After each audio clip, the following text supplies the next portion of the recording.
No ar, Faixa Livre, rádio jornalismo de verdade, a informação de primeira qualidade, a interpretação e os comentários das notícias, entrevistas, o contraditório.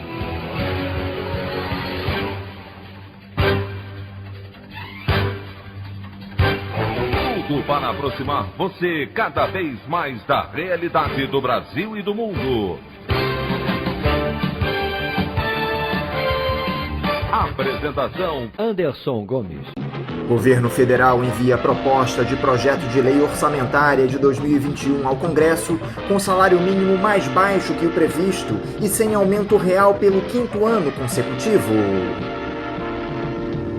Após pressão da sociedade civil, orçamento para Ministério da Defesa será mais baixo que a pasta da Educação, mas gastos não obrigatórios tiveram um incremento maior para os militares. Defesa do governador do Rio, Wilson Witzel, recorre do afastamento ao Supremo Tribunal Federal e STJ tem 24 horas para responder sobre decisão monocrática do ministro Benedito Gonçalves. Essas e outras notícias na edição desta terça-feira, 1º de setembro do ano de 2020 do programa Faixa Livre.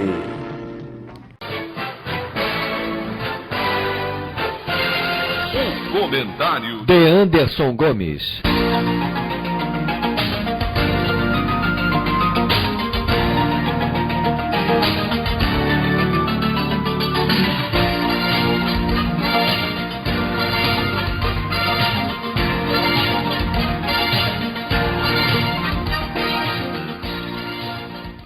Bom dia, ouvintes. O governo federal divulgou ontem o projeto de lei orçamentária para o ano de 2021, que será enviado ao Congresso para ser votado pelos parlamentares. Dentre a divisão de verbas para as diferentes áreas da administração pública definidas pela equipe econômica, algumas expectativas se confirmaram, enquanto outras foram frustradas. Mas também tivemos uma surpresa indigesta para os trabalhadores da base da pirâmide. O valor do salário mínimo para o próximo ano, que havia sido previsto em R$ 1.079, foi reduzido para R$ 1.067. Isso significa que o mínimo será corrigido apenas com base na estimativa do Índice Nacional de Preços ao Consumidor, o INPC, que define a inflação oficial do país. Pior, caso o índice, que atualmente está na casa de 2,09% em julho, seja reduzido até o fim do ano, o salário base do nosso país será ainda mais baixo. Pelo 5º ano consecutivo, o mínimo não terá aumento real. Isso, evidentemente, frustra os planos de crescimento da nossa economia baseados no consumo da população. Mas o governo não tomou essa medida por acaso. Há todo um cálculo político por trás dessa iniciativa da gestão Bolsonaro. Com os salários sem aumento real por mais um período, o governo federal aposta em uma elevação dos recursos para o programa Bolsa Família, que em breve passará a se chamar Renda Brasil.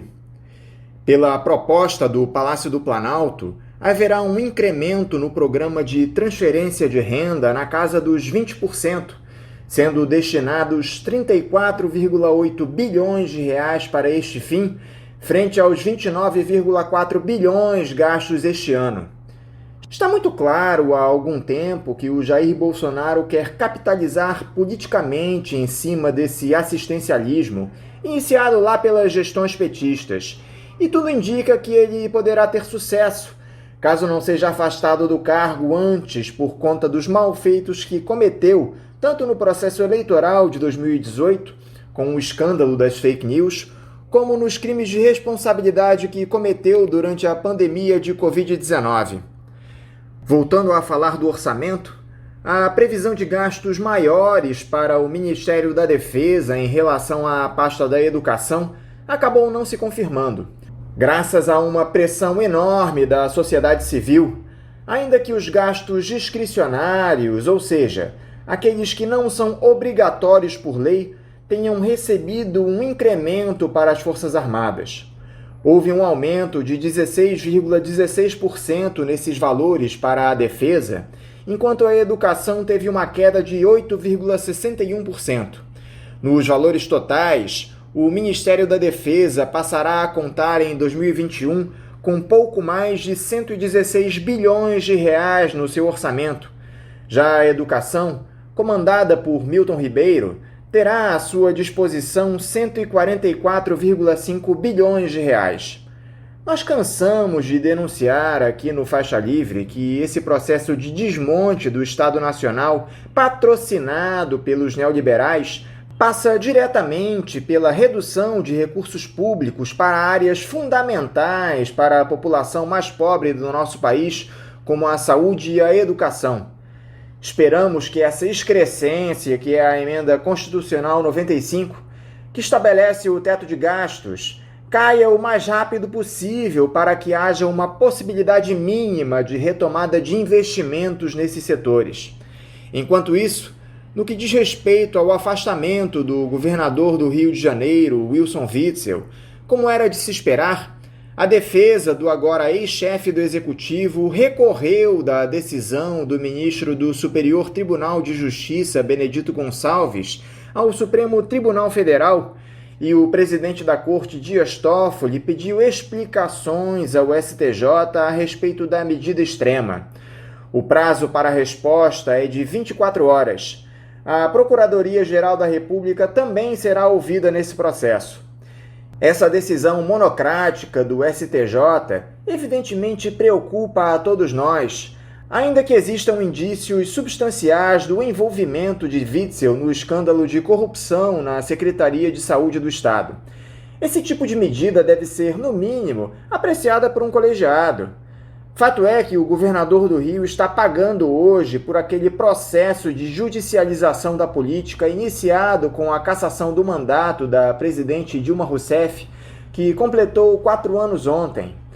Cenas de um Brasil que segue tropeçando em seus próprios erros. A opinião do Faixa Livre. Bandeirantes, 1360. Estamos apresentando Faixa Livre. Voltamos a apresentar Faixa Livre. Estamos de volta, ouvintes, com o início da edição de hoje do programa Faixa Livre, que tem na sua produção a jornalista Celeste Sintra, auxiliada pela também jornalista Natália Moraes, tendo no comando do áudio o Francisco. Meu bom dia a todos. E meu bom dia também a você, que pode aqui participar nos enviando mensagens eletrônicas para o endereço ouvinte@programafaixalivre.com.br ou ainda registrando suas participações diretamente nas nossas redes sociais. No Facebook, nossa página é o Programa Faixa Livre. No Twitter e no Instagram, para deixar o seu recado, basta seguir os perfis @PGMFaixaLivre. Lembrando que as participações por telefone estão inviabilizadas, pois durante o período da pandemia do novo coronavírus, nosso programa está sendo gravado no dia anterior à sua veiculação. Pedimos desculpas aos nossos ouvintes que costumam interagir conosco desta forma, mas foi a maneira encontrada pela equipe do Faixa Livre para mantê-los informados sobre o que acontece no país e no mundo com essa nossa visão crítica e, ao mesmo tempo, preservando a saúde dos profissionais que levam o programa ao ar.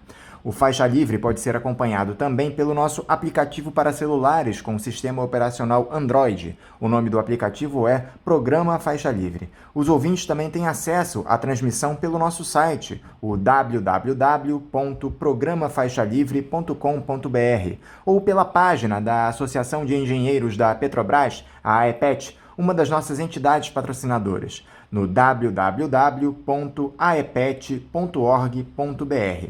Para quem perdeu alguma das edições ou quer ouvir novamente o Faixa Livre, os áudios das entrevistas e editoriais estão disponíveis no nosso podcast, nos aplicativos Spotify, Deezer e Castbox. E dando início às nossas entrevistas, eu cumprimento o deputado estadual pelo PSOL do Rio de Janeiro, Flávio Serafini. Flávio Serafini, bom dia. Bom dia, é um prazer enorme estar aqui com vocês mais uma vez. Flávio, muito obrigado por novamente conversar conosco aqui no Faixa Livre. Flávio, esse afastamento do governador Wilson Witzel determinado pelo ministro do Superior Tribunal de Justiça, Benedito Gonçalves, surpreendeu muita gente, justamente em um momento onde o processo de impeachment que corre contra o chefe do Executivo Fluminense estava paralisado aí na Alerj. Como é que vocês, deputados, receberam essa notícia do afastamento do governador por 180 dias? Já deu para sentir o clima dos parlamentares com essa decisão do magistrado do STJ? Essa decisão causou estranhamento. Em primeiro lugar, porque tem um processo de impeachment em curso pela Assembleia Legislativa, que esse processo estava justamente interrompido por uma decisão liminar de um ministro do Supremo, e o relator original do caso no Supremo estava para revisar essa liminar. Em segundo lugar, porque um ministro do Superior Tribunal de Justiça afastar um governador monocraticamente, isso é de causar muito estranhamento, principalmente quando há um processo em curso na Assembleia Legislativa do Rio de Janeiro para que, de forma democrática, conferindo os poderes, com os poderes conferidos pela Constituição Estadual e pela Constituição Federal, o Parlamento Fluminense pudesse proceder a esse afastamento. Eu sou um dos que apresentou um pedido de impeachment contra o Witzel.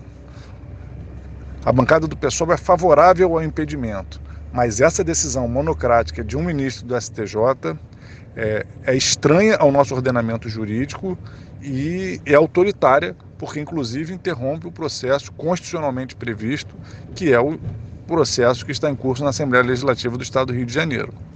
A peça que o Ministério Público Federal produziu para embasar esse afastamento do governador é muito robusta. Tem aproximadamente 400 páginas e mostra em detalhes esse esquema de corrupção que envolvia vários personagens da política no Estado. Além do governador, o presidente do PSC, Pastor Everaldo, e o ex-secretário Lucas Tristão, o escritório de advocacia da primeira-dama, Helena Witzel, tinham participação nesse esquema. Como é que fica a situação política do governador com esse afastamento, Flávio? A situação política do governador já é de extrema fragilidade. As denúncias de corrupção são muito robustas, isso já embasou os pedidos de impeachment que correm na Alerj. Isso tem que ser investigado, tem que ser aprofundado, e acredito que o governador Wilson Witzel não tem condições de continuar governando o estado do Rio de Janeiro. Mas é importante salientar que isso é diferente da Justiça ter competência para tomar uma decisão como tomou nesse caso o Superior Tribunal de Justiça. O combate à corrupção ele é fundamental e nós da bancada do PSOL temos lutado muito para enfrentar esses esquemas aqui no Rio de Janeiro.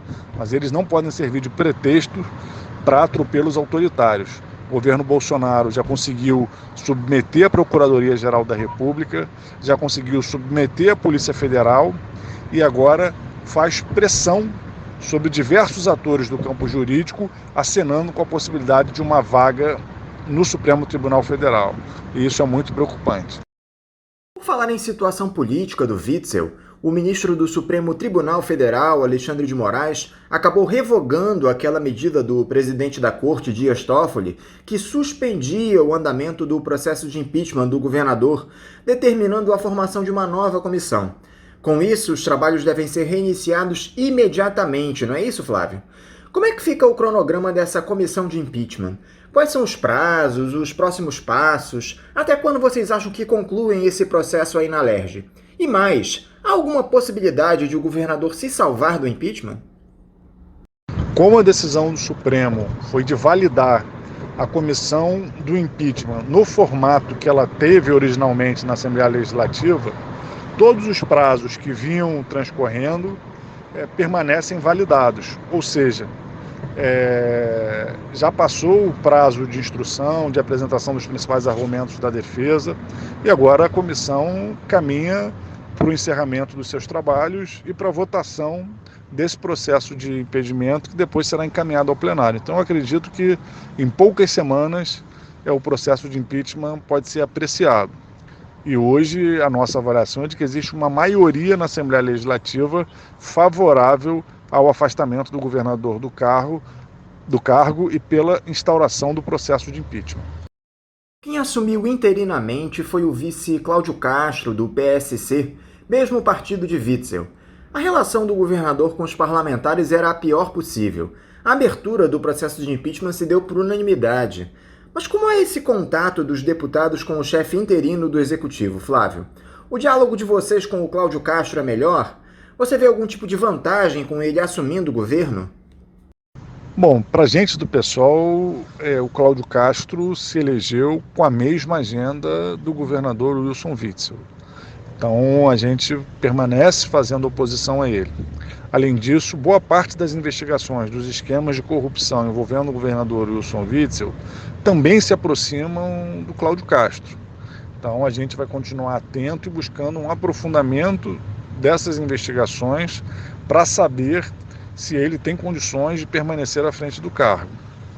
Ele é uma figura que pessoalmente é mais voltada ao diálogo do que o Wilson Witzel. Isso facilita uma relação dele com os parlamentares, inclusive com a oposição. Agora, o que será desse governo dele ainda é cedo para a gente analisar. Essa crise que a gente vivencia no estado do Rio de Janeiro tem a ver com os erros cometidos pelo governo Witzel, por esses escândalos de corrupção e também com a disputa dele com Bolsonaro e seus apoiadores. Então ainda é uma incógnita do que vai representar esse novo cenário com o afastamento do Witzel aqui no Rio de Janeiro. Agora, há muita gente dizendo por aí, Flávio, que o Cláudio Castro no governo poderia beneficiar a família Bolsonaro. Aliás, ele estava em Brasília negociando com o governo federal quando do afastamento do governador pelo STJ, voltou às pressas para assumir o executivo. Existe a tese de que a saída do Witzel do cargo, pedida pela Procuradoria-Geral da República, tenha se dado para facilitar a vida do Flávio Bolsonaro, porque em dezembro o governador em exercício de mandato terá de escolher o novo Procurador-Geral do Estado, e esse é responsável pelo andamento daqueles processos que correm contra o senador aqui no Estado, referentes ao escândalo das rachadinhas. Você acha que esse afastamento do Witzel a pedido da PGR pode ter o dedo do Bolsonaro para favorecer seu filho? É possível. É muito possível que esse afastamento tenha o dedo do governo Bolsonaro. Como eu coloquei, a nossa avaliação é de que existe um movimento muito autoritário do Bolsonaro de tentar submeter todas as instituições do campo da investigação, da segurança pública no Brasil, Procuradoria-Geral da República, Polícia Federal, e ele ainda por cima estabelece uma relação com várias figuras do mundo jurídico que são relevantes nesses processos, acenando com a possibilidade de uma vaga no Supremo. A isso, por exemplo, se enquadra o Procurador-Geral da República, se enquadra um ministro do Superior Tribunal de Justiça. Isso é muito preocupante. Então a gente estranhou essa decisão do Supremo, do Superior Tribunal de Justiça, e acha que essa é uma possibilidade real de ter o dedo da família Bolsonaro. Isso se fortalece com essa aproximação do Cláudio Castro da família Bolsonaro. Hoje o Bolsonaro faz uma chantagem com o Rio de Janeiro, ameaçando não só não renovar o regime de recuperação fiscal, que hoje é fundamental para o Rio conseguir fechar as contas e seus pagamentos, como não apresentando nenhuma alternativa para o Estado. O governo Bolsonaro hoje boicota o Estado do Rio de Janeiro sob o pretexto dessa guerra política que trata com Wilson Witzel. É possível que com o governador Cláudio Castro eles amenizem esse tom de chantagem para consolidar uma leitura de que o afastamento do Witzel é positivo e tentem cooptá-lo de forma mais orgânica para o projeto político deles. A gente vai ficar vigilante, porque nós somos oposição ao Witzel, somos oposição ao Cláudio Castro, somos a favor do impeachment do Witzel, mas o que a gente cobra é que o Rio de Janeiro seja governado dentro da lei, respeitando os direitos da população e sem chantagens. Se o Cláudio Castro ceder à falta de republicanismo, de compromisso com a coisa pública que tem marcado o governo Bolsonaro, vai encontrar resistência e enfrentamento sem dúvida nenhuma. Outro efeito que essa chegada do Cláudio Castro ao Palácio Guanabara pode provocar é uma facilitação nessa negociação entre o Estado e o governo federal referente ao regime de recuperação fiscal, que vence agora ainda essa semana e precisa ser renovado. Você acha possível essa renovação, Flávio? E é uma boa para o Estado que haja renovação do regime que deu como contrapartida a privatização da SEDAI? Eu acho que esse regime ele traz muitos problemas para o estado do Rio de Janeiro. Um deles é essa pressão pela privatização da SEDAI. É uma empresa pública de saneamento, de água e esgoto, que tem que melhorar muito os serviços prestados à população, mas que tem nesse momento um plano de investimentos milionário e que no ano passado deu de lucro líquido para o estado do Rio de Janeiro mais de R$1 bilhão. E ao que parece a pressão é por uma privatização que sequer do ponto de vista econômico vai ter resultado, e muito menos do ponto de vista da gente pensar a garantia do acesso à água e ao esgoto para o conjunto da população, especialmente para os setores mais empobrecidos. Então, esse é um dos pontos que faz com que esse regime seja perverso com o Rio de Janeiro. Outro é de que ele adia os pagamentos da dívida do Estado com o governo federal, mas não estimula a construção de saídas e mantém, por exemplo, a dívida do governo do Estado com o governo federal em patamares draconianos, sendo corrigida permanentemente. Quando o regime acabar, então, seja agora, seja daqui a 2 ou 3 anos, nós vamos ter uma bomba relógio a ser administrada. Mas, por outro lado, hoje, sem nenhum tipo de apoio do governo federal, sendo obrigado a pagar as dívidas, o governo do Estado quebra. Não tem condições de manter os pagamentos dos servidores. Então é possível que agora, com o afastamento do Witzel, o governo Bolsonaro renove esse regime, fazendo o que parece que é o mecanismo de atuação política dessa família. Uma mistura de chantagem com pessoalidade, falta de espírito público, e agora, com o afastamento do Witzel, fecha um acordo com Cláudio Castro, inclusive tentando reestabelecer laços com o estado do Rio de Janeiro. Aliás, como andam as contas do estado atualmente, Flávio? Nós tivemos a piora da arrecadação com essa pandemia. O Congresso acabou articulando a liberação daquele auxílio financeiro do governo federal a estados e municípios. Como é que estão os cofres do estado neste momento? Os cofres do estado do Rio de Janeiro seguem, evidentemente, com muita dificuldade. O estado do Rio de Janeiro está numa crise estrutural, tem uma dependência da indústria do petróleo, está vendo a sua diversificação econômica diminuir e não consegue reagir, não consegue apontar para outros caminhos. A queda no preço do barril do petróleo abalou a economia do estado do Rio de Janeiro, embora ela tenha diminuído seus efeitos pela desvalorização do câmbio. Então a desvalorização do câmbio, de alguma forma, amenizou o impacto da queda no preço do barril do petróleo, porque a arrecadação de royalties ela é baseada e tem referência também no dólar. E a queda na arrecadação do ICMS acabou sendo um pouco menor do que se tinha projetado. As compras pela internet, outros setores da economia acabaram funcionando um pouco melhor do que se projetava no início da pandemia, mas a situação continua sendo de muita dificuldade. Se o regime, por exemplo, não é renovado, o Rio de Janeiro não consegue fechar as contas. Mesmo sendo renovado, continua numa crise econômica muito grave. E a gente tem esse desafio de encontrar uma saída estratégica de fortalecimento, robustecimento da economia, o que nem o Witzel conseguiu fazer e o que até agora nem o Cláudio Castro parece sinalizar com nenhum caminho. A gente vive no Rio de Janeiro um vazio de horizonte estratégico. Nessa operação que afastou o governador e prendeu o pastor Everaldo, Flávio, o presidente da Alerj, André Siciliano, do PT, foi alvo de mandados de busca e apreensão em seu gabinete. Como vocês aí na Assembleia lidaram com isso, Serafinha? Vocês acreditam que o Siciliano possa estar envolvido nesses esquemas? Olha, esse foi um outro ponto dessa operação que nos chamou a atenção. Pelo discurso dos procuradores, o fato da Alerj ter repassado sobra de caixa para o governo do estado investir e repassar aos municípios, isso seria o apontamento de uma prática criminosa, o que absolutamente não é. É positivo que a Alerj economize dinheiro e repasse para os municípios. Se no repasse houve algum desvio de finalidade, isso o Ministério Público não apontou nas declarações que fez. E é muito importante que aponte, porque senão o que é algo que vinha sendo considerado positivo, a Alerj deixar de gastar dinheiro com burocracia, com cargos inúteis, etc., é transformado em algo negativo. A gente achou que, por exemplo, a Alerj repassar 100 milhões para os municípios havia sido algo positivo. Agora, se está havendo desvio no repasse desse dinheiro, o Ministério Público não conseguiu mostrar como, nem de que forma, tem que dar materialidade para essas acusações. Então, hoje, no momento, o clima na Assembleia é um clima de dúvida, né, de uma certa perplexidade.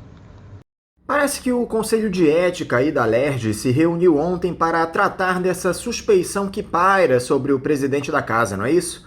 Como foi essa reunião? Algo foi decidido a esse respeito?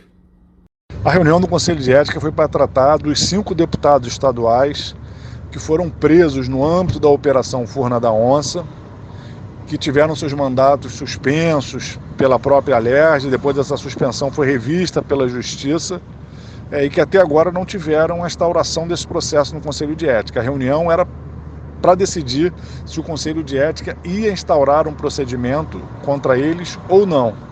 Mas os deputados apresentaram um recurso dizendo que havia questões de constitucionalidade no processo deles e pedindo que o caso fosse remetido à Comissão de Constituição e Justiça da Casa para sanar essas dúvidas de inconstitucionalidade. Na nossa avaliação, foi uma medida protelatória, mas infelizmente a maioria do Conselho de Ética resolveu acatar o recurso e remeter o processo à Comissão de Constituição e Justiça. Inclusive deputados que se elegeram dizendo que iam combater a corrupção, como o deputado Rodrigo Amorim, foi um dos que votou a favor dessa medida protelatória. Agora, você acha que esse afastamento do Witzel pode refletir de alguma forma no resultado das eleições municipais que teremos em novembro, Flávio? Eu acho que sim, eu acho que de alguma forma o Witzel cada vez mais vai se transformando numa carta fora do baralho eleitoral. Se em algum momento o Witzel estava disputando com o bolsonarismo uma hegemonia no campo da direita radical, o enfraquecimento do Witzel agora tem consolidado o bolsonarismo como principal expoente desse campo ideológico. Para encerrar, Serafine, o Wilson Witzel é o 6º governador do Rio de Janeiro investigado por corrupção nos últimos anos. Inclusive, o nome da operação que apura os malfeitos do mandatário, Tris in idem, é uma referência ao fato de ele ser o 3º governador seguido a estar supostamente envolvido nesse tipo de crime. O ex-juiz chegou ao governo dizendo que ia passar o Estado a limpo, daria fim a esses esquemas espúrios. No entanto, parece que ele foi mais um a ceder a essa podridão que é a política do Estado, absolutamente falida. O que é que pode e deve ser feito, Serafine, para que se altere essa lógica de corrupção nos mais altos postos da política do Rio de Janeiro? Olha, o problema não é só na política do Rio de Janeiro, não. A extrema-direita que chegou ao governo no Brasil e também no Rio de Janeiro prometendo combater a corrupção, está se mostrando parte dessa mesma prática velha e carcomida. O bolsonarismo hoje, dentre outras razões, submete instituições de investigação no Brasil, rompeu com a própria Lava Jato, porque tenta se proteger das denúncias que pairam sobre os membros da família presidencial e do próprio presidente. Não podemos nunca esquecer da pergunta por que o Queiroz depositou R$89 mil na conta da Michele Bolsonaro. Então, essa extrema-direita fracassou, e isso se reflete também aqui no Rio de Janeiro. Na verdade, o que existe é cada vez mais uma fusão entre uma parte dessa extrema-direita e o centrão fisiológico. Esse setor conservador, outrora capitaneado por Eduardo Cunha, cada vez mais orbita o universo bolsonarista. Então, é um problema estrutural do Brasil, que no Rio de Janeiro tem um reflexo muito dramático, porque envolve de forma central os governadores, e a gente precisa enfrentar esses processos. O que a gente está assistindo no Brasil como resposta a essa crise da nossa democracia, onde a corrupção é um dos seus aspectos, é uma resposta autoritária, de fechamento. A resposta que a gente tem que dar tem que ser em sentido contrário, tem que ser de arejamento institucional, ampliar os mecanismos de participação, ampliar os mecanismos de decisão popular e enfrentar as desigualdades, para que o povo possa, de fato, exercer sua cidadania com pleno direito. O aprofundamento das desigualdades alimenta a negação da cidadania, alimenta essas saídas corruptas e autoritárias que o Brasil e o Estado do Rio de Janeiro têm estado refém desde muito tempo. Flávio Serafini, mais uma vez, muito obrigado por dialogar conosco aqui no programa. Eu desejo a você uma ótima semana de trabalho aí na LERJ e um forte abraço. Eu que agradeço o convite, estou sempre disposto a contribuir com Faixa Livre, que cumpre um papel fundamental para a gente refletir sobre o Estado do Rio de Janeiro, que tem sofrido tanto. Um grande abraço.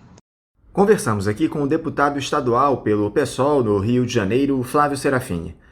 Dentro desse processo de transição que vem ocorrendo no programa nos últimos tempos, os ouvintes que desejam ajudar a manter o Faixa Livre no ar devem passar a fazer as suas contribuições na conta em nome da Associação de Funcionários do BNDES, a AFBNDES, cuja agência é a do Banco Itaú, de número 1964, conta corrente 03004, dígito 1. Repetindo, Banco Itaú, agência 1964, conta corrente 03004, dígito 1. O CNPJ da AFBNDES para a realização dos depósitos de quem não é cliente do referido banco é o 33984-550-0001-41. Repetindo, o CNPJ da AFBNDES é o 33984-550-0001-41.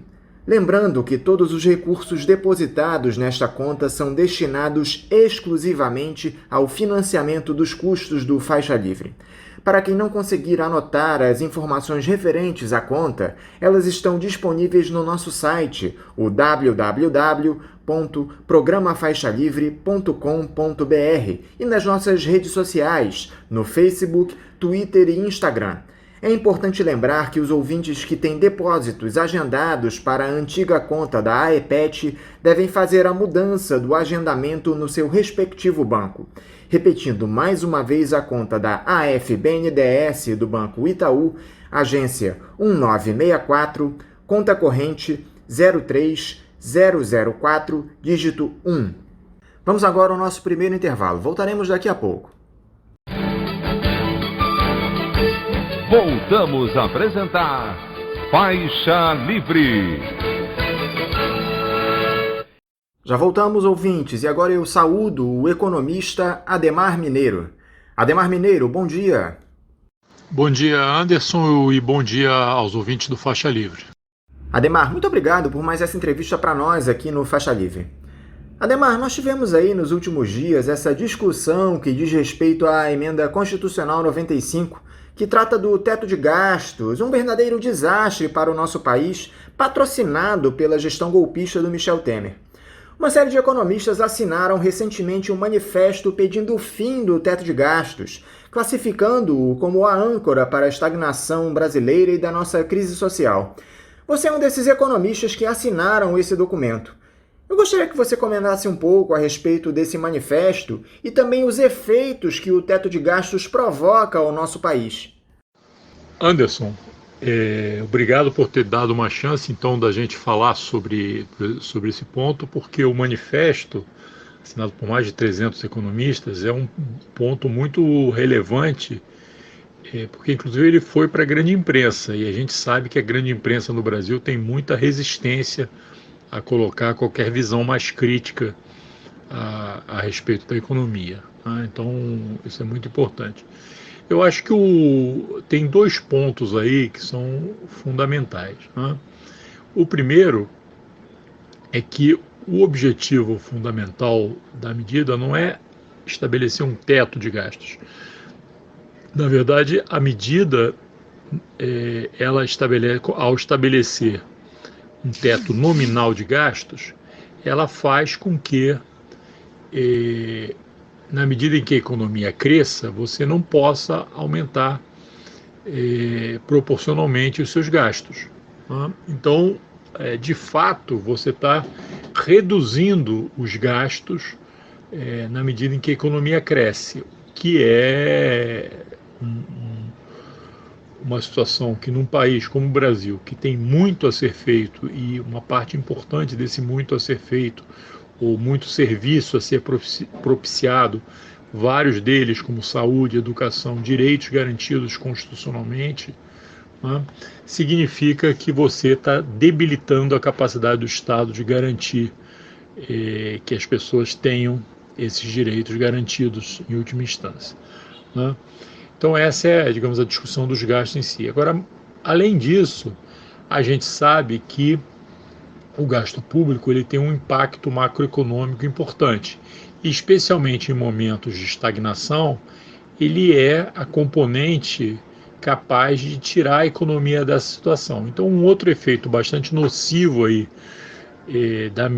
da emenda constitucional 95, não é, que colocou na Constituição, isso aqui é gravíssimo, né, essa questão do teto de gastos, e por um prazo de 20 anos, né, é você bloquear essa possibilidade de usar o gasto público como uma medida anticíclica nos momentos de crise ou estagnação para tirar a economia dessa situação. Então esse é digamos, do ponto de vista macroeconômico, é o problema fundamental com a emenda chamada de teto de gastos, né? É que ela impede que você use o principal elemento anticíclico. A gente está vendo agora com a pandemia quase o mundo inteiro usando esse mecanismo, e aqui no Brasil uma discussão bizantina sobre a impossibilidade de utilizar o mesmo mecanismo que todo mundo está usando, né? Então eu acho que esse é um outro grave problema aí da emenda de teto de gastos. Todas essas questões estão tratadas com mais profundidade nessa nota, né, assinada por um conjunto grande de economistas, e que eu acho que por isso mesmo conseguiu vazar aí esse bloqueio da grande imprensa e abrir o debate. Você enxerga alguma possibilidade de o Congresso derrubar o teto de gastos, Adhemar? Esses neoliberais abririam mão da emenda constitucional 95? Eu acho até que você teve, nesse último final de semana, Anderson, um desses neoliberais, né, o ex-presidente do Banco Central no segundo governo do Fernando Henrique, o Armínio Fraga, colocando num artigo na grande imprensa que não era uma questão de se vai cair o teto de gastos, mas como que vai mudar essa emenda constitucional 95. Então os próprios neoliberais já apontam a insustentabilidade na medida nesse ambiente em que você precisa, né, do gasto público para tirar a economia da estagnação, né? Então isso eu acho que é um ponto importante, né, porque mesmo aqueles setores que lá atrás, na época do governo Temer e da gestão do Meirelles, como ministro da Fazenda, eles apoiavam, né, o mecanismo de teto de gastos, agora chegam à conclusão da inviabilidade desse processo e, portanto, a disputa passa a ser se você pura e simplesmente vai extinguir o teto de gastos ou você vai substituir isso por alguma outra medida que é, por exemplo, o que defende o Armínio Fraga, né? Eu acho que seria fundamental para a gente extinguir o teto de gastos, né? Algo que não abre nenhuma impossibilidade de que a cada momento, e o momento que você tem para fazer isso é o momento que você discute, ou os vários momentos que você discute o orçamento no Congresso, que é quem decide sobre isso. Então, quando você faz o plano plurianual no início de um governo, né, como você todo o primeiro semestre do ano, quando você discute a lei de diretrizes orçamentárias, e no segundo semestre do ano, quando você discute e define a LOA, a lei orçamentária anual para o ano seguinte, esses são os momentos para você fazer o debate político e não colocar uma amarra constitucional que acaba limitando a sua possibilidade e a possibilidade de vários governos de mexerem aí no gasto público de acordo com o objetivo macroeconômico e com os objetivos definidos em plataforma de governo por cada um dos governos. Outro debate que tivemos recentemente, só que aqui no Faixa Livre, Ademar, se deu em torno da necessidade de se estabelecer um programa de renda básica universal no nosso país. Comentário do professor Daniel Arão Reis em uma entrevista aqui para nós no programa. O também professor Carlos Weiner abriu divergências sobre o tema. Eu gostaria agora de saber a sua opinião, Ademar. Essa renda básica universal é algo que deve ser defendido pelas nossas esquerdas ou é mais uma armadilha do neoliberalismo para precarizar ainda mais a situação do emprego no país? Olha, Anderson, depende muito do que está sendo proposto como mecanismo, não é? Eu acho que essa discussão ela não é descolada de uma discussão muito mais ampla sobre a mudança do sistema de relações de trabalho no país, né? Isso é que é fundamental. E várias medidas têm que ser combinadas aí. Evidentemente, a garantia de algum mecanismo defensivo de renda básica é fundamental, né? É fundamental também você discutir a questão da jornada de trabalho, né? Na história que a gente tem do capitalismo internacional, a cada revolução tecnológica acabou correspondendo uma redução da jornada de trabalho, né? E agora a gente teve mudanças tecnológicas importantes nos últimos 40 anos, sem que você tenha mexido, pelo menos no Brasil, significativamente na questão da jornada de trabalho. Então é fundamental entrar com esse debate agora, uma redução para caber todo mundo no mercado de trabalho. Você vai ter, cada um individualmente vai ter que trabalhar menos horas, isso é fundamental. A tecnologia hoje ela te permite isso, né? E uma série de outras medidas, né, que tem que ser discutidas a respeito do funcionamento do mercado de trabalho. O problema fundamental é que nos últimos 5 anos, pelo menos, tudo que você acabou discutindo desse ponto de vista foi mais e mais desregulação do mercado de trabalho. E com mais e mais desregulação do mercado de trabalho, você só chega ao pior dos mundos, né? Então, não dá, essa seria uma medida paliativa, muito, talvez até ineficaz, né? Se você discutir apenas a questão de um programa de garantia de renda sem discutir todas as outras questões do mercado de trabalho. Esse mecanismo, assim como qualquer mecanismo de piso, de salários, etc., ele tem que ser discutido dentro de uma discussão muito mais ampla do mercado de trabalho, que implique uma nova regulamentação do mercado de trabalho no Brasil. Então o setor formal tem que ser regulado, você tem que trabalhar no sentido da formalização do setor informal, você tem que mudar o sistema previdenciário para alguma coisa que, inclusive, com muito mais garantias do que você tinha antes e não com a perda de garantias, que é o que você operou nas últimas reformas que você fez. A tecnologia te permite entrar mais tarde no mercado de trabalho, significa que uma atenção muito maior tem que ser dada à educação. No tempo de trabalho, você tem que trabalhar muito menos horas, né, ou menos dias por semana. A gente tem que ver algum mecanismo de como é que trabalha essa questão da redução da jornada e, evidentemente, que você tem que sair mais cedo do mercado de trabalho e não mais tarde. Portanto, a mudança previdenciária tem que ser no sentido de que você possa sair mais cedo do mercado de trabalho e ter a sua aposentadoria garantida. E isso junto com toda uma série de mecanismos de maior regulação do mercado de trabalho, né? Então é isso que você tem que discutir. Realmente discutir a medida de um programa de garantia de renda como se ele por si só fosse uma solução mágica para o problema, vai se mostrar insuficiente, né? Isso tem que ser discutido dentro de um processo muito maior de discussão de um novo sistema de relações de trabalho no Brasil e no mundo inteiro. Isso, na verdade, é o que está em discussão em vários países do mundo. Falando agora da institucionalidade, Ademar, a equipe econômica do governo Bolsonaro está envolta em uma série de questões.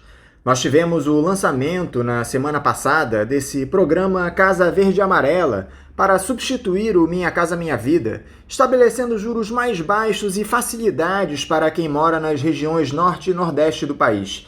Tá na cara que essa é uma tentativa de o Jair Bolsonaro se capitalizar eleitoralmente nesses estados. Mas você vê vantagens nesse novo programa de financiamento da casa própria, Adhemar, em relação ao que foi implementado pelas gestões petistas? Anderson, aqui o que eu acho que é fundamental é as pessoas perceberem o seguinte: um programa habitacional do Brasil, ele tem que ser um programa que tome em consideração que a habitação é um direito das famílias, né? As famílias têm que ter um lar, têm que ter uma casa, né? E o que me parece complicado nesse programa lançado pelo governo Bolsonaro é que ele não é um programa de garantia de casa, ele é um programa de garantia de crédito. Ou seja, que você não está subsidiando a casa em si, você está subsidiando o crédito através de juros mais baratos. Ou seja, você, na verdade, de alguma forma, financiarizou o direito, né? E isso é um problema, né? A gente teve exemplos no Brasil no passado, né, de programas que trabalhavam com a questão da facilitação do crédito para a compra da casa própria, né? Foi criada, inclusive, uma instituição no Brasil para isso, nos anos 60, no final dos anos 60, no governo militar, o antigo BNH, o Banco Nacional de Habitação, né? E todo esse mecanismo, na verdade, entrou em xeque quando você começou a subir a inflação e, de alguma forma, reajustar também as prestações do antigo BNH, e aí o sistema entrou em crise. Então, na verdade, isso deveria chamar a atenção das pessoas para que o que você tem que garantir às famílias mais pobres é o acesso à habitação e não o acesso ao crédito. E eu acho que nessa financiarização está a raiz do problema do enfoque aí desse novo programa. E essa polêmica em torno do Renda Brasil, Adhemar? O Bolsonaro mandou a equipe econômica refazer a proposta que será enviada ao Congresso. Disse que o valor para o substituto do Bolsa Família é pouco. Os técnicos do Ministério da Economia passaram a última semana toda trabalhando nesse novo documento e parece que se chegou a um acordo entre a área política e o setor econômico do governo. A discussão se dá em torno de onde vai se tirar recursos do orçamento para financiar esse novo programa social, que vem também para atender boa parte daqueles que recebem atualmente o auxílio emergencial.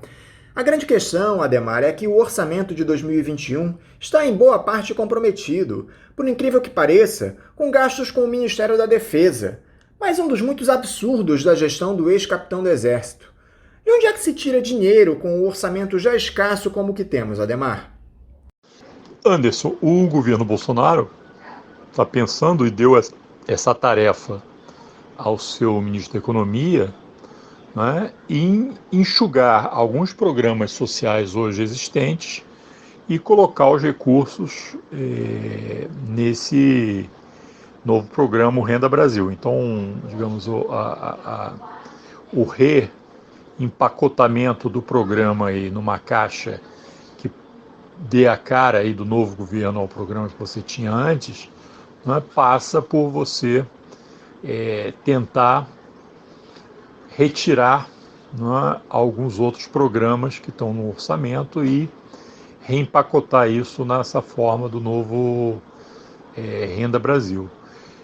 Feito dessa forma, né, não é mais do que um programa com preocupações eleitoreiras, né, desse governo de, digamos, ter um programa de renda para chamar de ser. Mesmo que, para fazer isso, tenha que retirar alguns outros programas pré-existentes. Eu acho que esse é o grande problema, e essa também é a grande discussão, porque uma coisa é que se a garantia desse novo programa fosse feita com recursos sacados diretamente via emissão do Banco Central, ou recursos através da taxação dos mais ricos, etc. Mas que pelo menos o Ministério da Economia tentou fazer até agora é tirar programas que são programas que atendem também a setores carentes da população, né? E eu acho que isso é que está dando o estranhamento, porque evidentemente se o fundamental do novo programa é ter essas características eleitoreiras, se você tira de um lado para colocar do outro, você vai ficar naquele dilema do coberto oculto. Alguma parte do teu eleitorado vai sentir frio, né? Com essa preocupação eleitoreira, o atual presidente da República não quer que isso aconteça. Então esse é o problema que eles estão encontrando para dimensionar o programa Renda Brasil nesse momento. Agora, e esse suposto desentendimento entre o Jair Bolsonaro e o Paulo Guedes, Adhemar? Você acha que é para valer? A mídia dominante chegou a citar que o ministro estaria ameaçado, que o presidente da Caixa, Pedro Guimarães, poderia ser seu substituto. O posto Ipiranga do Bolsonaro corre algum risco de ser demitido? Eu particularmente acho que sim. Acho que você tem um debate hoje dentro do governo Bolsonaro, e não só a respeito dessa preocupação com o Renda Brasil, ou os programas para os pobres, mas também que diz respeito a recursos aí para investimento em infraestrutura. E na medida que o Ministério da Economia hoje se mostra avesso a expandir os gastos de alguma maneira, isso coloca o ministro numa rota de conflito com os interesses da presidência da República, né?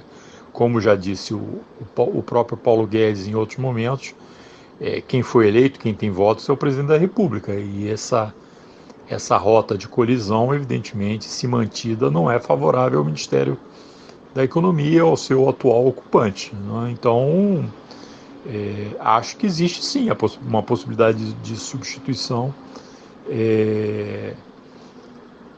em função aí dessas contradições que a manutenção de uma política de austeridade, né, pelo Paulo Guedes pode ter, tanto com a possibilidade de reeleição do presidente Bolsonaro, como por uma ampliação, por um veto aí, ampliação de investimentos públicos que interessam não só a um setor militar preocupado aí com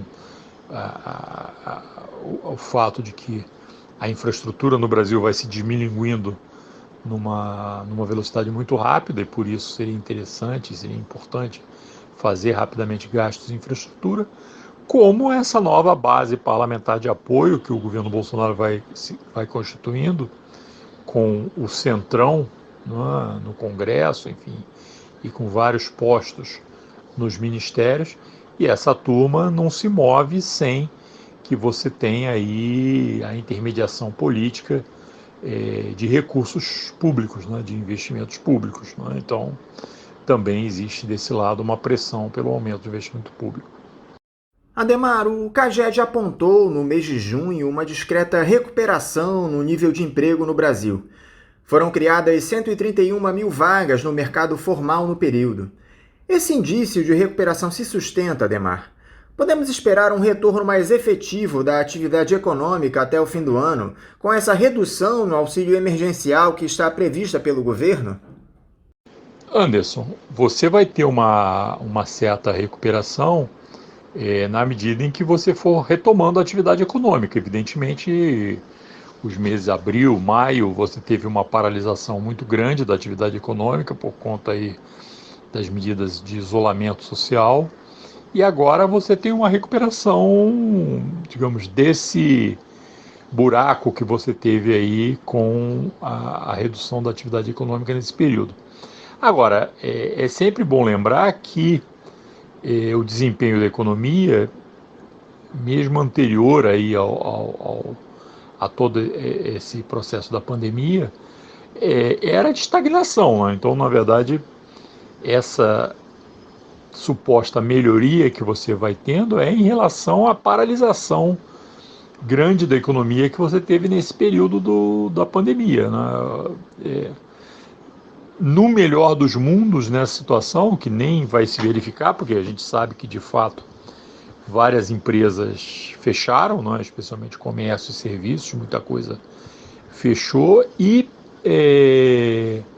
como você mesmo citou aí na pergunta, quer dizer, daqui a pouco vai esgotar aí o auxílio emergencial, que é o que tem segurado, em parte, o funcionamento da economia, né? Então você está tendo uma recuperação agora, em relação ao momento mais fundo da crise, do processo de paralisação da economia, mas nada que possa alavancar a economia para frente. Quer dizer, no melhor dos mundos, você voltaria à situação da pré-crise, que era uma situação de estagnação, e a gente sabe que nem isso, no fundo, vai se verificar, né? Então, isso é muito relativo, né?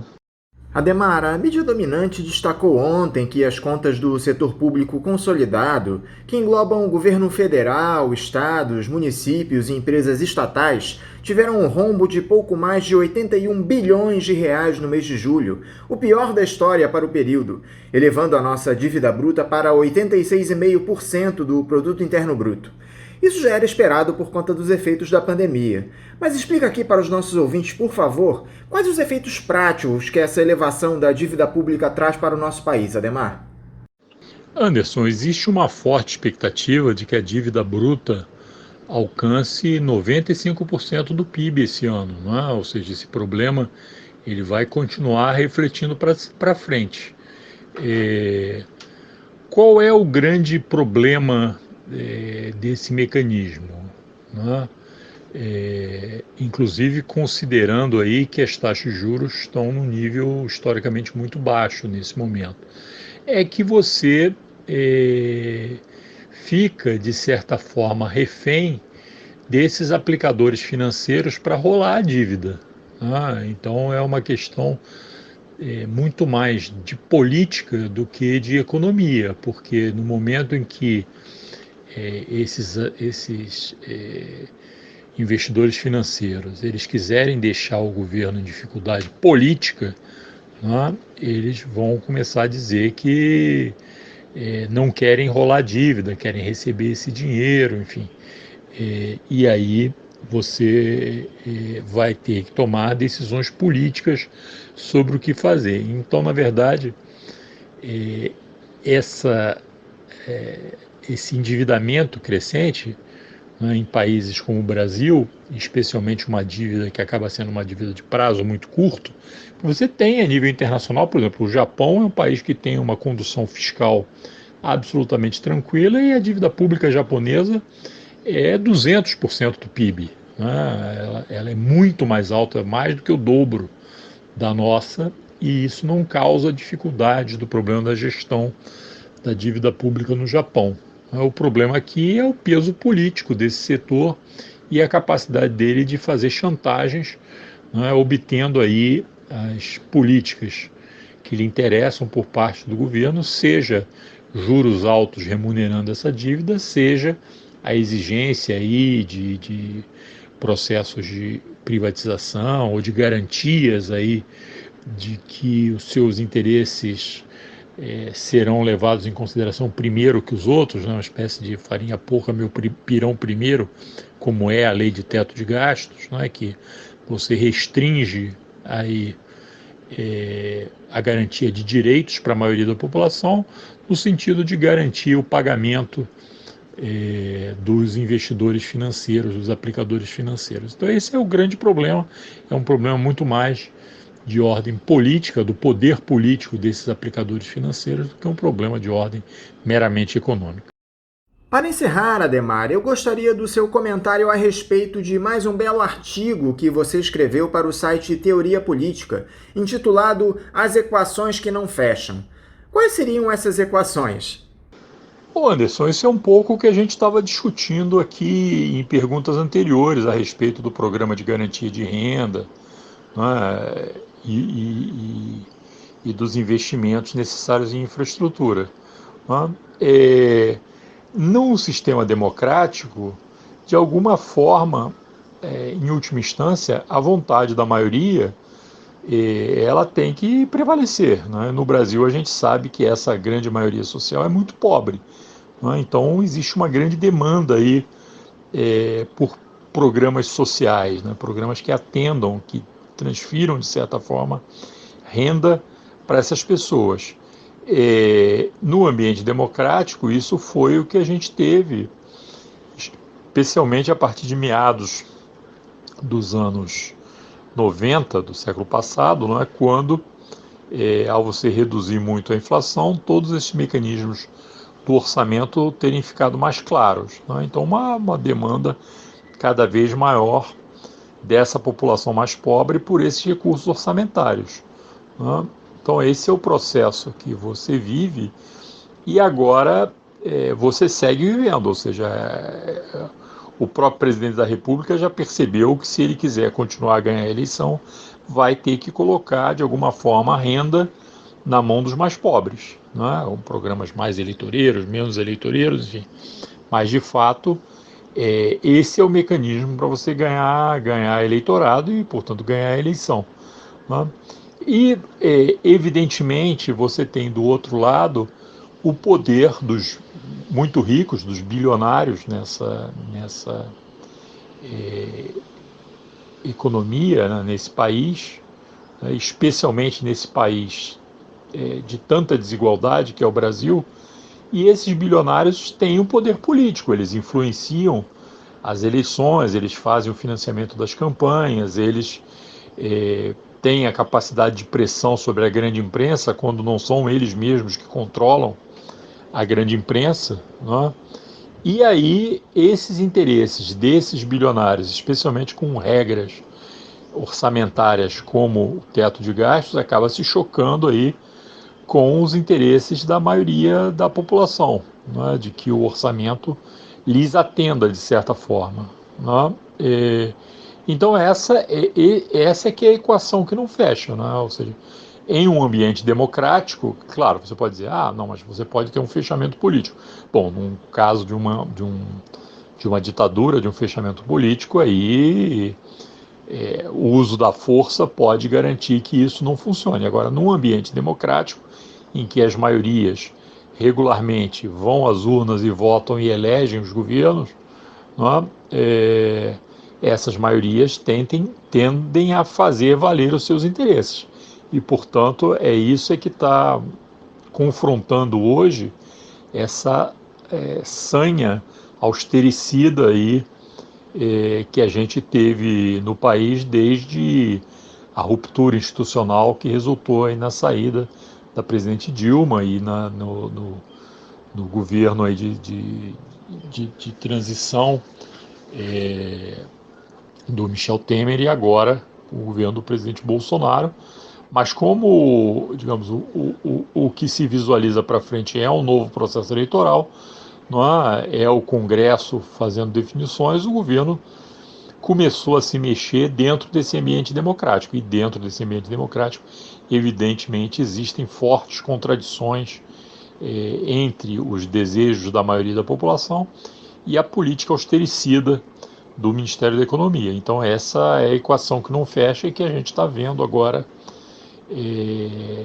essa disputa, né, se colocar dentro do próprio governo Bolsonaro. O artigo é um pouco uma tentativa de aprofundar essa discussão que eu estou colocando aqui para vocês. Obrigado pela pergunta, que mais uma vez me dá a chance de me referir ao artigo, de esclarecer um pouco esse artigo que foi colocado aí no blog. Ademar Mineiro, muito obrigado por mais essa entrevista para nós aqui no programa. Eu te desejo um ótimo dia de trabalho e um forte abraço. Obrigado a você, Anderson, por mais uma vez ter essa oportunidade de estar falando com você, com os ouvintes do Faixa Livre. E uma boa semana para todos e até a próxima. Grande abraço. Conversamos aqui com o economista Ademar Mineiro. Vamos agora a um novo intervalo. Voltaremos já já. Voltamos a apresentar Faixa Livre.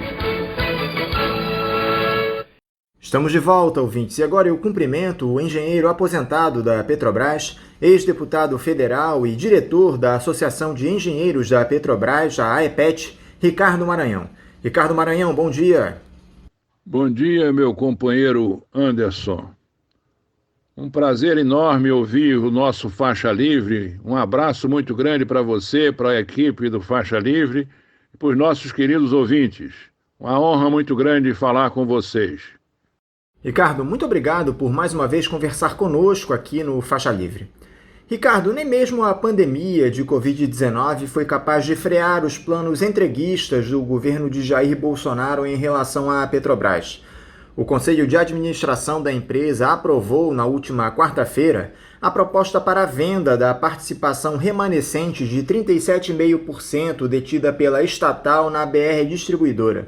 Segundo o comunicado, a transação ocorrerá por meio de uma oferta pública secundária de ações e está sujeita a condições de mercado, a aprovação de órgãos internos da petroleira e uma análise da Comissão de Valores Imobiliários, além de outros órgãos reguladores.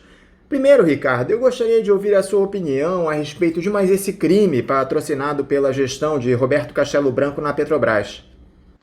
Veja bem, meu companheiro Anderson, na realidade, o que foi aprovado foi a venda de uma parcela residual do capital da Petrobras Distribuidora, 37,5%.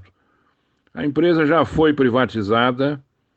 A sanha desse senhor que preside a Petrobras, esse senhor Roberto Castello Branco, me põe em dúvida. Eu não sei se ele é presidente da Petrobras ou liquidante da Petrobras. Tal a voracidade, tal ímpeto entreguista com que ele aliena o patrimônio da companhia. A Petrobras Distribuidora é a segunda maior empresa do Brasil. Maior do que a Petrobras Distribuidora, somente a Petróleo Brasileiro, que controlava a Petrobras Distribuidora. A venda, a privatização da distribuidora não tem qualquer tipo de justificativa plausível, aceitável. É uma empresa líder do mercado. Ela foi criada em 1971, em poucos anos concorrendo, participando em igualdade de condições com as empresas multinacionais de então, era a Esso, a Texaco, a Shell, a Atlantic, participando deste mercado em igualdade de condições. A BR assumiu a liderança e desde então é a maior empresa do setor, a empresa de melhor imagem, a empresa lucrativa.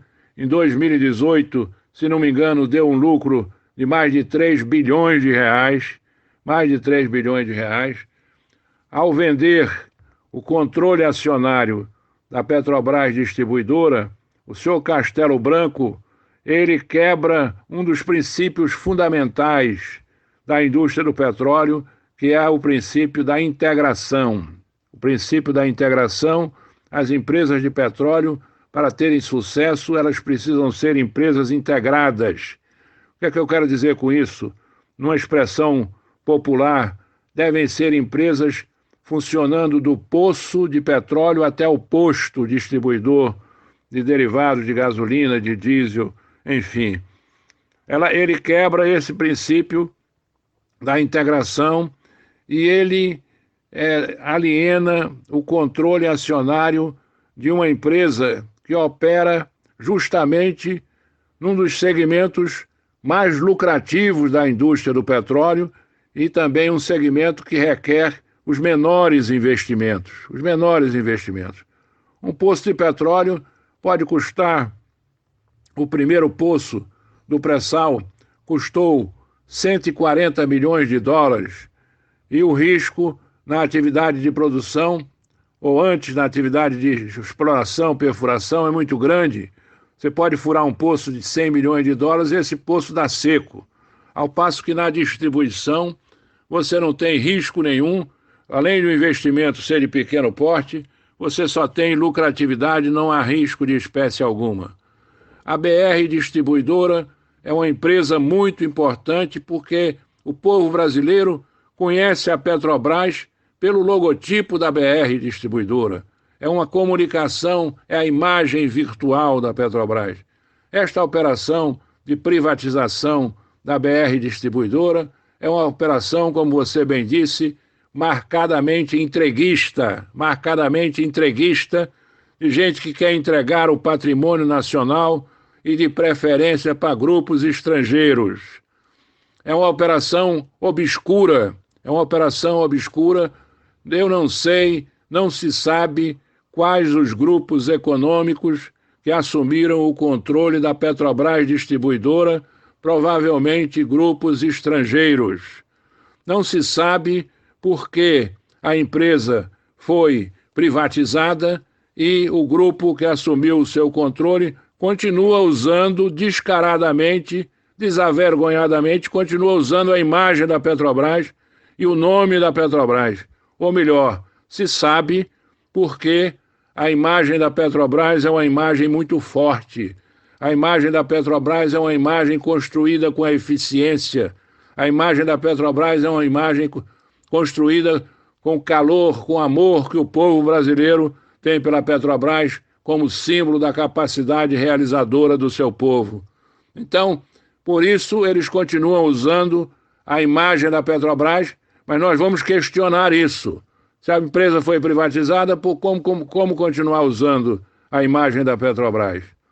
Uma outra coisa que não está clara é que ninguém sabe quem assumiu o controle, que ninguém sabe quem assumiu. As ações foram vendidas na Bolsa de Valores, que é um espaço de especulação, mas também não se sabe como foi feita a avaliação dessas ações. Por exemplo, a marca Petrobras Distribuidora, e ela carrega mais 2 ou 3 marcas, ela tem um conjunto de lojas de conveniência, BR Mania, e também tem o lubrificante líder no mercado brasileiro de lubrificante, que é o Lubrax. São 3 marcas valiosíssimas, valem bilhões de reais e não se sabe, nesta operação feita em bolsas, se o grupo que comprou a Petrobras Distribuidora pagou por essas marcas valiosas que continua, eu repito, descaradamente usando as marcas. Enfim, é toda uma operação absolutamente injustificável, absolutamente abusiva. A Petrobras, o risco é baixo, o investimento é baixo, a lucratividade é alta, a construção da imagem da holding da Petrobras Petróleo Brasileiro depende também do sucesso. Eu queria, por exemplo, mencionar aqui que a Folha de São Paulo, que é o maior jornal do país, anualmente ela faz um levantamento que eles chamam de Top of Mind, para escolher as empresas líderes nos diversos segmentos da economia. E também os produtos, também igualmente líderes nos diversos segmentos da economia, e a Petrobras Distribuidora, a Lubrax, são marcas que vêm liderando esse levantamento da Folha há anos. E a própria Petróleo Brasileira S.A., Petrobras, a Folha classifica, quando ela pergunta para os entrevistados neste levantamento, qual é a marca que simboliza o Brasil. Esta marca é a Petrobras. De forma que fica aqui o nosso repúdio absoluto por esta operação que pretende se desfazer ainda dos 37,5% do que resta do capital da Petrobras Distribuidora, e algum dia nós, brasileiros, iremos retomar este patrimônio que está sendo alienado de forma absolutamente impatriótica e ainda mais de forma irresponsável, porque não há pior momento para se comprar ou se vender o que quer que seja diante desta pandemia, a economia deprimida. É um absurdo que estão fazendo ao alienar o que resta do capital da Petrobras Distribuidora. Explica aqui para os nossos ouvintes, Ricardo, por favor, quais os riscos que a venda de 100% das ações da BR Distribuidora pode provocar ao país. Veja bem, companheiro Anderson, nós temos na cadeia da indústria do petróleo, nós temos as refinarias, a área de refino, temos as distribuidoras que compram os derivados, gasolina, óleo diesel, gás liquefeito de petróleo, distribuidoras que compram os derivados da Petrobras, das refinarias da Petrobras, e temos a revenda. A revenda é um setor pelo qual tenho grande simpatia. São 40 mil, mais de 40 mil médios e pequenos empresários brasileiros, donos dos chamados postos de gasolina. São mais de 40 mil empresários genuinamente brasileiros, por serem de pequeno, micro e pequeno porte.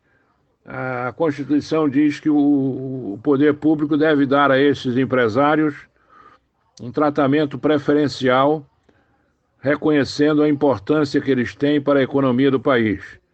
No caso das distribuidoras, são as empresas que ficam entre os revendedores e a Petrobras, que é a refinadora. Essas distribuidoras são mais de 100, mas existe uma característica muito peculiar do mercado de distribuição. São mais de 100, mas um mercado altamente concentrado. As 4 maiores, a Petrobras Distribuidora, a Shell, a Ipiranga e a Alesat, essas 4 concentram mais de 80% do mercado. Então, um dos riscos para o consumidor é que vai haver um aumento de concentração no segmento da revenda. Este aumento de concentração no segmento de revenda não é bom para o consumidor. Para o consumidor, o interessante é que houvesse menos concentração, e a Petrobras Distribuidora, por ser uma empresa estatal, ela funcionava como uma espécie de um árbitro, como uma espécie de um poder moderador nesse segmento de distribuição. A meu ver, a penetração de mais um grupo, provavelmente um grupo estrangeiro, vamos apurar, porque até agora não se divulgou oficialmente quem comprou o controle da Petrobras Distribuidora, essa penetração, essa chegada de um novo agente privado estrangeiro, eu não vejo isso como benefício, ao contrário, vejo como malefício para os consumidores brasileiros. Um outro risco para os consumidores, Anderson, esses grupos que estão comprando o patrimônio público são grupos que veem os negócios pela ótica absolutamente exclusiva do lucro. Então, a Petrobras Distribuidora, por ser uma empresa estatal vinculada a Petróleo Brasileiro S.A., ela tem o maior número de postos revendedores de combustível no Brasil. São mais de 7 mil, se não me engano, e muitos desses postos, muitas vezes, estão localizados em municípios, em cidades, em comunidades de baixa população, onde a galonagem, o volume de vendas de gasolina, de óleo diesel, são volumes mais baixos e a rentabilidade, consequentemente, também não é a mesma rentabilidade de postos de alta galonagem. Pode haver uma tentação dos grupos que compraram o controle da Petrobras Distribuidora, uma tentação de enxugar a rede, ou seja, fechar postos de rentabilidade mais baixa, deixando sem combustíveis as regiões onde as vendas não são tão atrativas do ponto de vista exclusivamente da lucratividade. Lembrando a você e aos ouvintes que nem sempre essa lucratividade pode ser considerada um critério único nas atividades econômicas. É preciso que atividades de lucratividade não tão grandes sejam preservadas, né? Por exemplo, no caso dos Correios.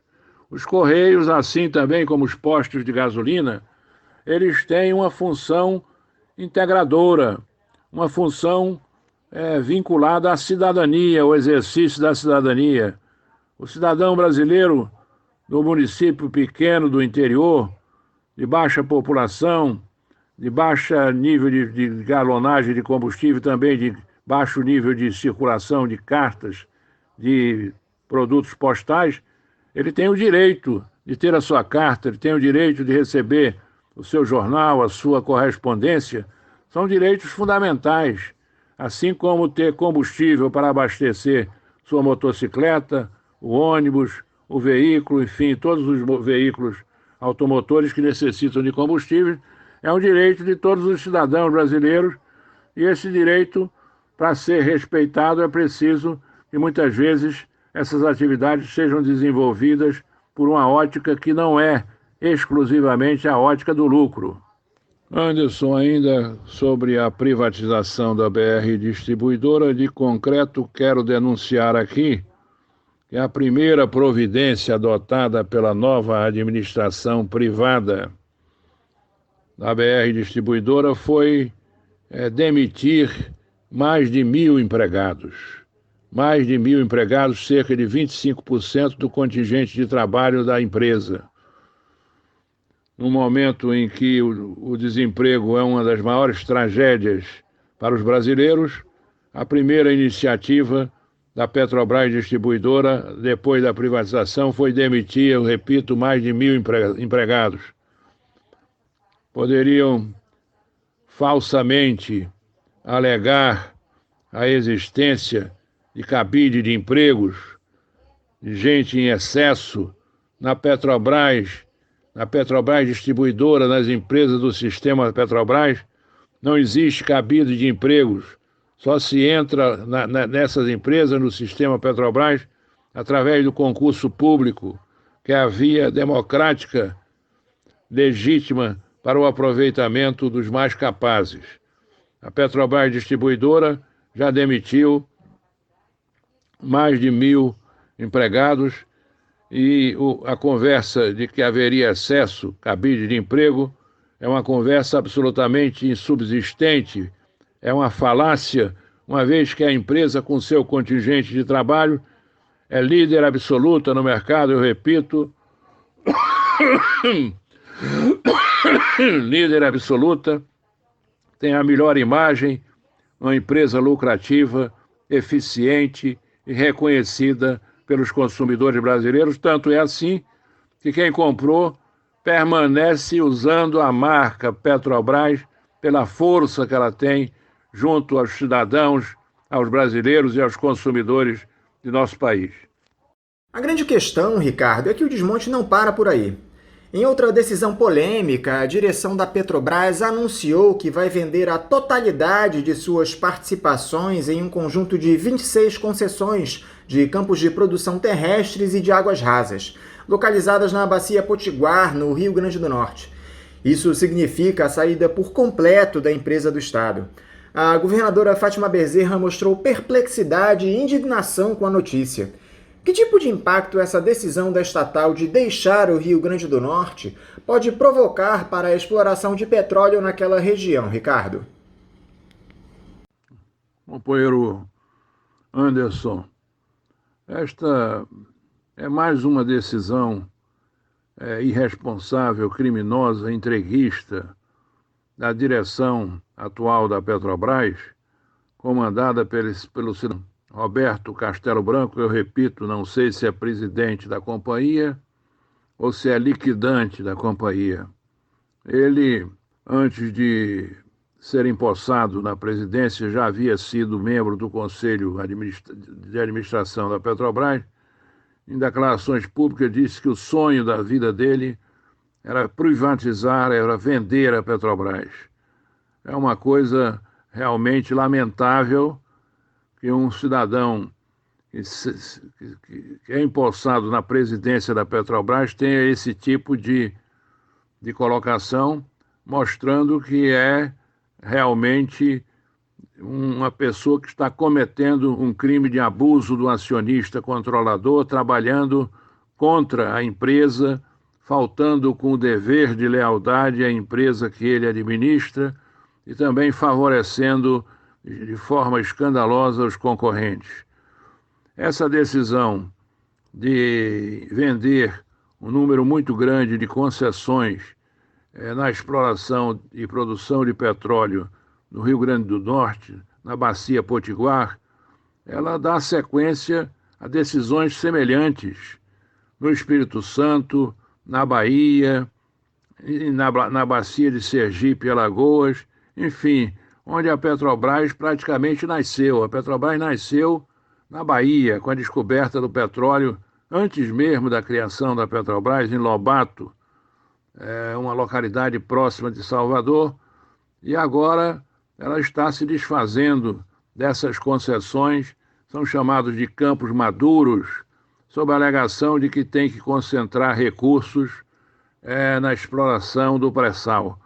Uma coisa não tem quase nada a ver com a outra, porque a venda dessas concessões, isso faz parte de um projeto, o maior projeto de desnacionalização da indústria brasileira.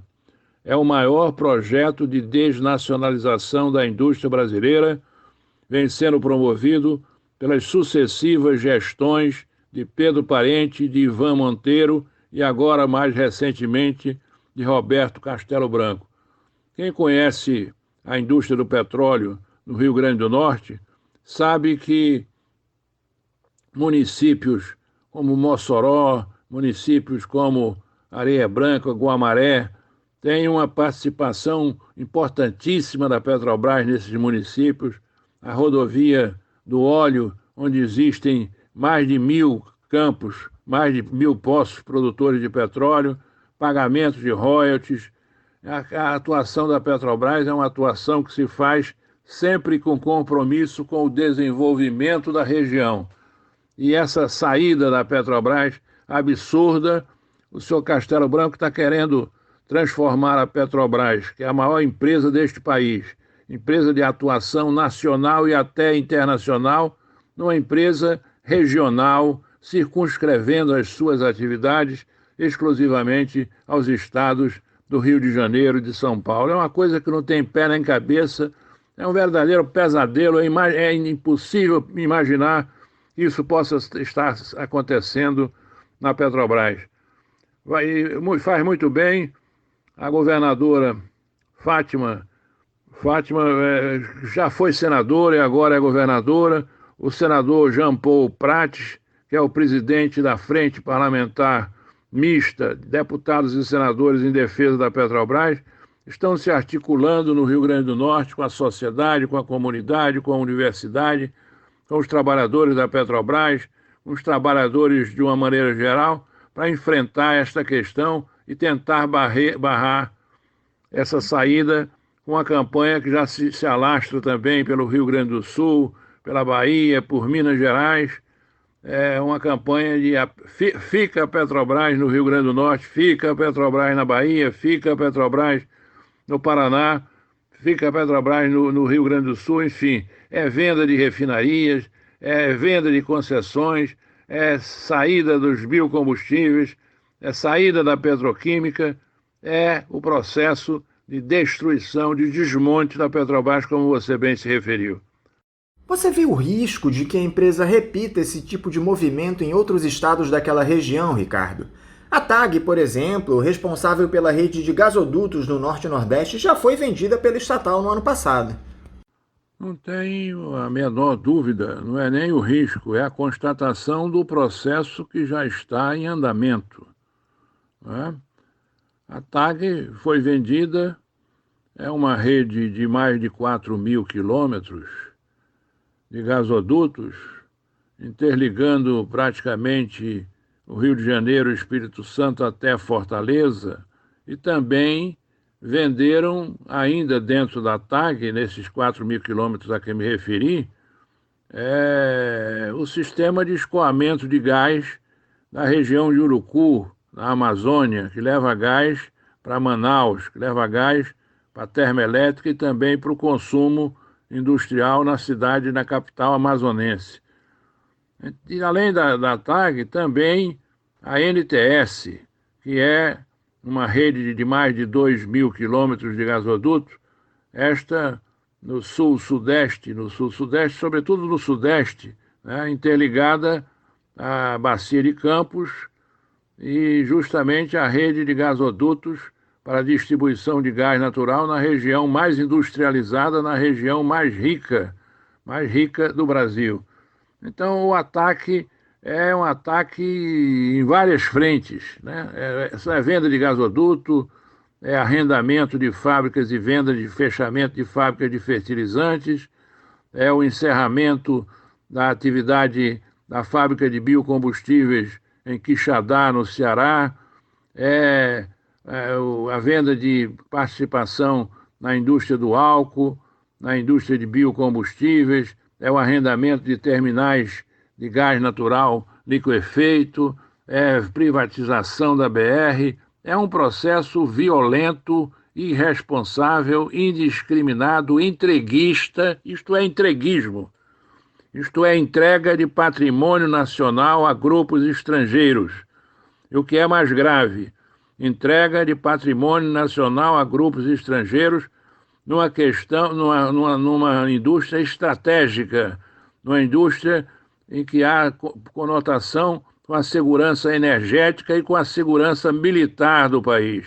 A indústria do petróleo é uma indústria, a história da indústria do petróleo é uma história de golpes, de derrubada de governantes, de assassinatos, de subornos. É no Iraque, é na Líbia, é no México. Quem conhece a história da indústria do petróleo sabe os riscos que é entregar o controle dessa indústria para grupos estrangeiros, para grupos multinacionais. Esse assunto foi debatido 70 anos atrás intensamente no Clube Militar, nas palestras do Marechal Horta Barbosa. A Petrobras nasceu no Clube de Engenharia, no Clube Militar e nas ruas, com participação de eminentes chefes militares patriotas nacionalistas, participação dos estudantes, numa campanha memorável de forma absolutamente suprapartidária, reunindo desde os comunistas na esquerda até os neoliberais, até os liberais, até aqueles que acreditavam na extrema-direita. É a união, por exemplo, do PTB de Getúlio Vargas com a UDN, que fazia oposição a Getúlio, a UDN de Afonso Arinos, a UDN de Bilac Pinto, enfim. Os brasileiros souberam no passado e precisam voltar a pensar desta forma, souberam no passado superar problemas ideológicos, problemas político-partidários e se unir em torno do interesse nacional. Para completar a tragédia que é esse governo na entrega da nossa principal estatal, Ricardo, temos também um anúncio da venda de 100% das ações da subsidiária da Petrobras Combustíveis, a PBio, sexta maior produtora de biodiesel do país e dona de 3 usinas, a de Montes Claros, em Minas Gerais, a de Candeias, na Bahia, e a de Quixadá, no Ceará. Só que a privatização da PBio acontece justamente à esteira dessa nova estratégia da direção da estatal de fatiar a Petrobras para que ela possa ser vendida sem que precise passar pela análise do Congresso. É mais uma vez a ânsia neoliberal atuando a todo custo para entregar nossas riquezas, Ricardo. Você tem razão, Anderson. O Supremo Tribunal Federal, numa decisão absolutamente infeliz, permitiu que a Petrobras, que a direção da Petrobras se desfaça de subsidiárias sem anuência, sem a concordância, sem análise do Congresso Nacional. E algumas subsidiárias da Petrobras já foram privatizadas, como é o caso da NTS, como é o caso da TAG, e agora as duas que estão na mira, a Gaspetro, que é a holding da área de gás e energia da Petrobras, que reúne a participação da Petrobras em 19 empresas distribuidoras de gás, empresas estaduais, e também a venda da PBio, que é a Petrobras Biocombustíveis. A Petrobras Biocombustíveis foi criada para que a empresa pudesse atuar, como o nome está dizendo, nos biocombustíveis, notadamente o etanol e o biodiesel. O etanol e o biodiesel. As participações da Petrobras na área do etanol já foram vendidas, e agora querem liquidar a PBio, a Petrobras Biocombustíveis, como você mencionou, opera 3 fábricas, 3 usinas de biodiesel em Candeias, na Bahia, Montes Claros, em Minas Gerais, e a usina de Quixadá, no estado do Ceará. A crueldade dessas figuras que tomaram conta da Petrobras, ela fica evidenciada, por exemplo, com o que fizeram em Quixadá. Quixadá, uma das regiões mais pobres do estado do Ceará, assolada por uma crise climática absolutamente dramática, teve as suas operações interrompidas, ainda, se não me engano, na gestão de Pedro Parente. Interrompidas essas operações num momento extremamente difícil, de uma seca inclemente, numa das regiões mais pobres, eu repito, do estado do Ceará.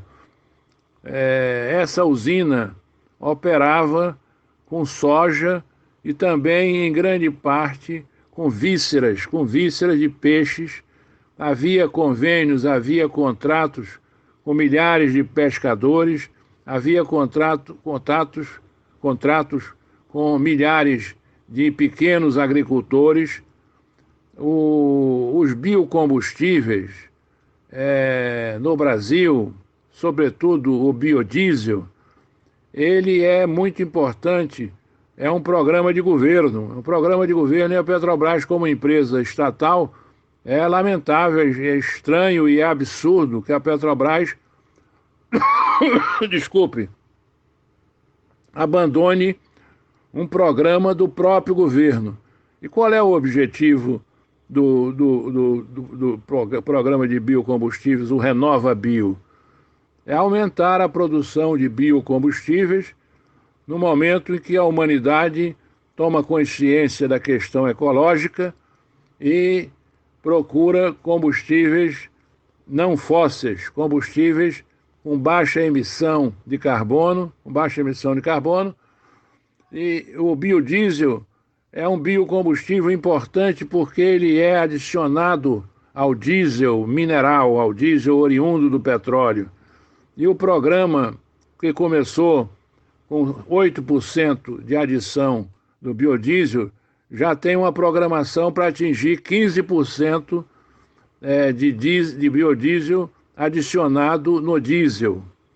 Como o consumo de diesel é superior a 4 bilhões, o consumo de diesel é superior a 4 bilhões de litros por ano, a 40 bilhões, o consumo de diesel é superior a 40 bilhões de litros por ano, temos aí um mercado de 8 bilhões de litros de biodiesel. Biodiesel que substitui uma parte do diesel brasileiro mineral que ainda é importado, beneficiando também, tendo um benefício ecológico muito importante, porque tem menos emissão de gases do efeito estufa. Tudo isso a Petrobras está abandonando quando se desfaz da Petrobras Biocombustíveis. Mais um erro estratégico, mais um erro absurdo da gestão neoliberal entreguista que tomou conta da Petrobras. Ricardo, explica aqui pra gente o que a PBio representa para o nosso país, por favor. Ô Anderson, a PBio é uma subsidiária integral da Petrobras que foi criada para tocar os projetos da Petrobras na área dos biocombustíveis. E os biocombustíveis, os mais importantes, um é o etanol, é o álcool, cujo nome técnico é etanol, e o outro é o biodiesel. Os dois projetos são importantes porque são projetos voltados para o ingresso definitivo do Brasil na chamada economia de baixo carbono. Tanto o álcool como o biodiesel são importantes para a economia de baixo carbono. O etanol, hoje, certamente com a produção superior a 20 bilhões de litros e com a tecnologia existente no Brasil dos veículos biocombustíveis, é muito importante na medida em que é um sucedâneo para a gasolina, um sucedâneo para a gasolina, tanto no álcool, no etanol hidratado, que é usado diretamente como combustível, como no etanol anidro, que é adicionado à gasolina hoje numa proporção de 27%. E o biodiesel é um programa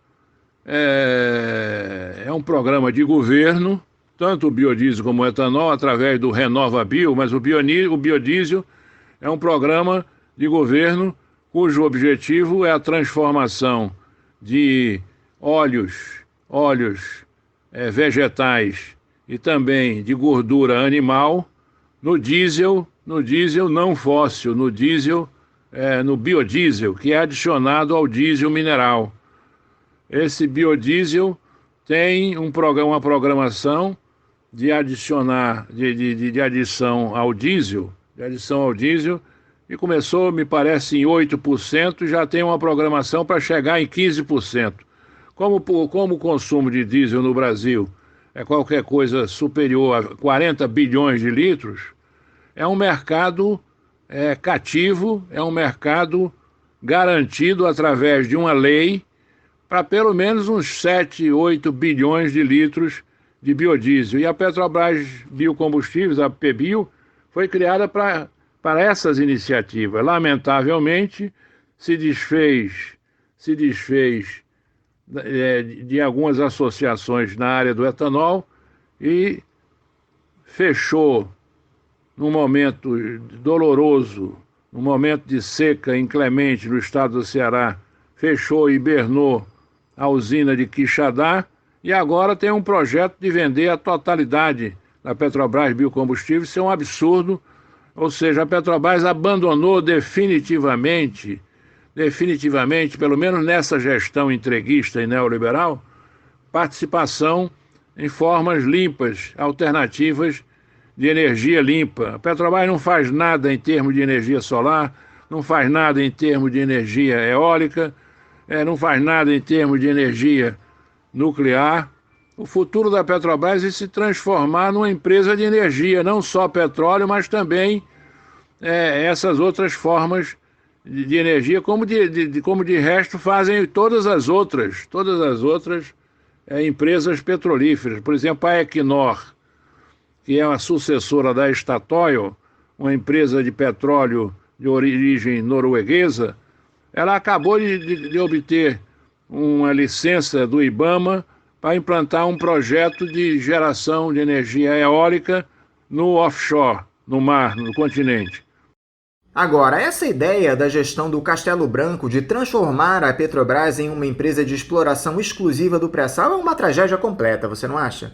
Em um momento onde companhias do mundo inteiro diversificam seus portfólios. Como eu disse anteriormente, a ideia de transformar a Petrobras numa mera produtora de óleo cru, de petróleo bruto, é uma ideia, ou é uma iniciativa de má fé, ou é uma ideia de quem não entende absolutamente nada da indústria do petróleo. Eu disse anteriormente que a indústria do petróleo, uma das características é que as empresas de petróleo, para terem sucesso, uma das características mais importantes é a integração, a atuação chamada do poço ao posto. Então, transformar a Petrobras numa mera produtora de óleo bruto é um absurdo. É criar insegurança e vulnerabilidades para a empresa. A empresa terá dificuldades para sobreviver como mera produtora de matéria-prima. É um verdadeiro absurdo. E esse absurdo já está sendo desenhado, já está sendo introduzido com rapidez na medida em que você vende a Petrobras distribuidora, que é um segmento lucrativo de risco praticamente inexistente, que requer pequenos investimentos, né?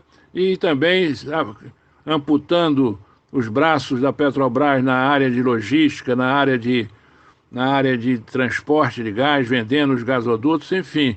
É um erro estratégico completo, é burro demais para ser burrice.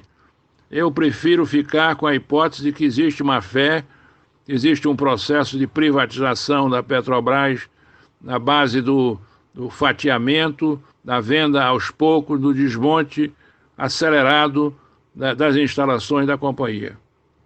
Para encerrar, Ricardo, como você tem visto o cenário político do país atualmente, com esse governo Bolsonaro cercado de polêmicas, em conflito com os neoliberais, de olho na sua reeleição em 2022?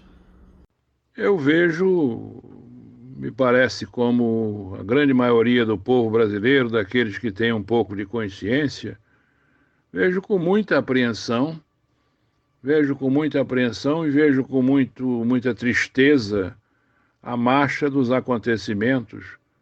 Um país como o Brasil, de dimensões continentais, um país extremamente rico, um país que já chegou a ser a 7ª ou 6ª economia do mundo, um país cuja elite não tem um projeto nacional de desenvolvimento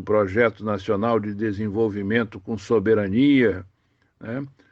O presidente cometendo uma quantidade de equívocos enorme, o presidente, no início, contaminado por uma visão ideológica de extrema-direita, agredindo o povo, a nação chinesa, que hoje é o nosso maior parceiro comercial, um presidente com um discurso golpista, pretendendo falar em nome das Forças Armadas.